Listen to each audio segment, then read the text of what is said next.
Your Excellency, ladies and gentlemen, it's a pleasure for me to come home, particularly to this institute for which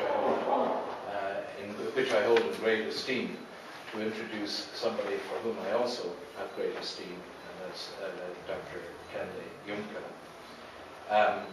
And also to make a brief introduction relating to UNIDO itself, with which I've been associated for a number of years. United Nations organizations have not always had the best of press, and with some just cause.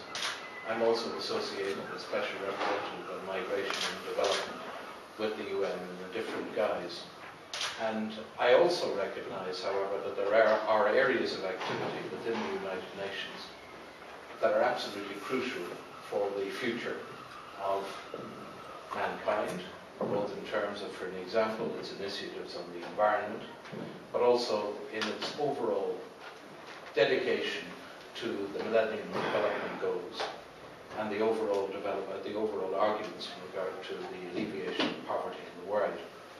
And whilst in some instances that laudable objective of abolishing poverty and bringing about a true concept of human security, which is a phrase which is constantly used now, is illusory, because it is not going to be achieved, and the Millennium Goals, unfortunately, remain as a headline which one cannot have optimism in terms of their achievement.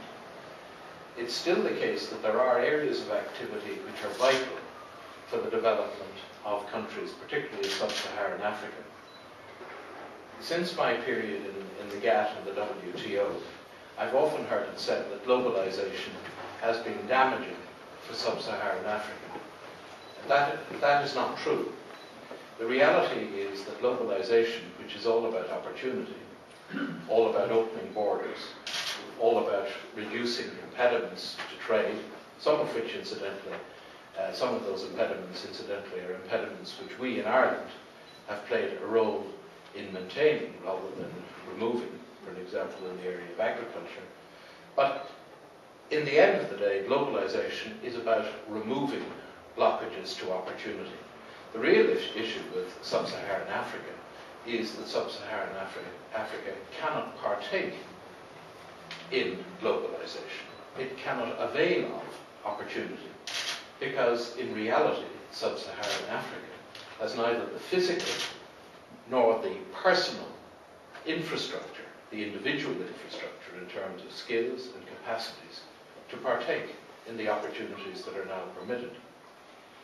People talk about the BRICS, Brazil, Russia, India and China, as the new dynamic in the global economy. And they certainly are.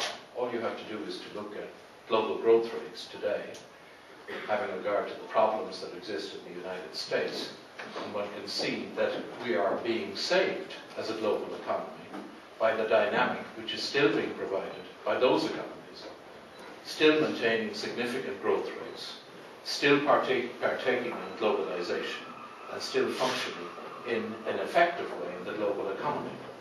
We've also seen how perhaps 1 billion people have been taken out of abject poverty as a result of globalization since the early 90s, the creation of the WTO and the creation of a rule-based international trading system.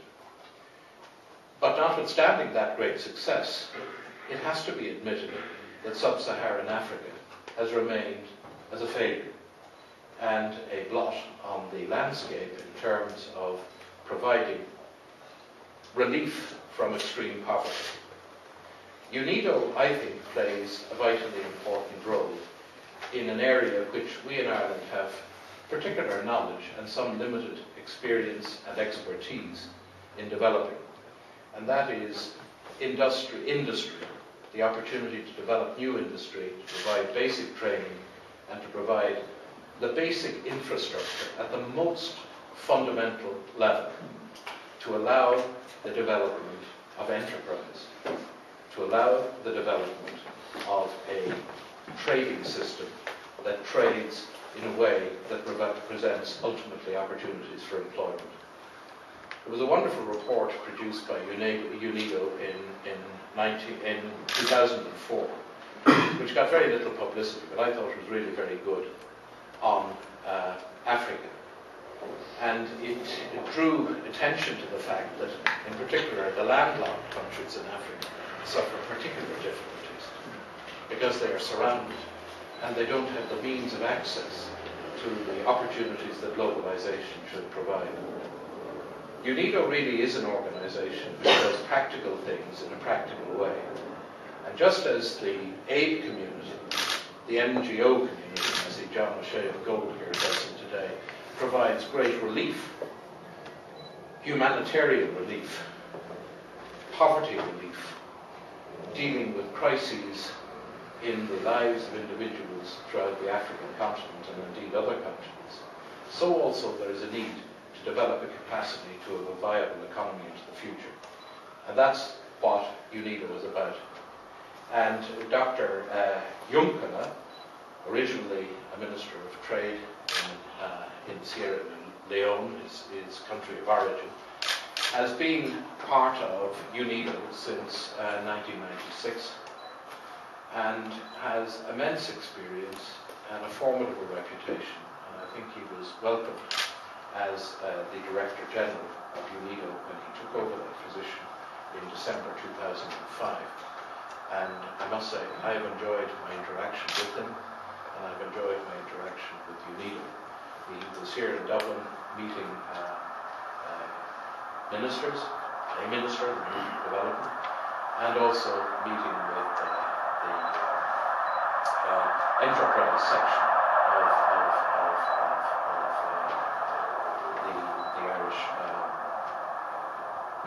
of the Irish bureaucracy.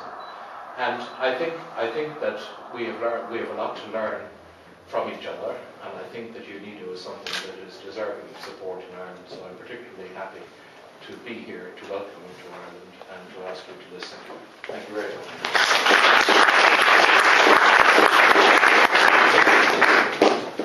Thank you, Peter. I think if I can sum up what Peter says in the paraphrase of Gandhi,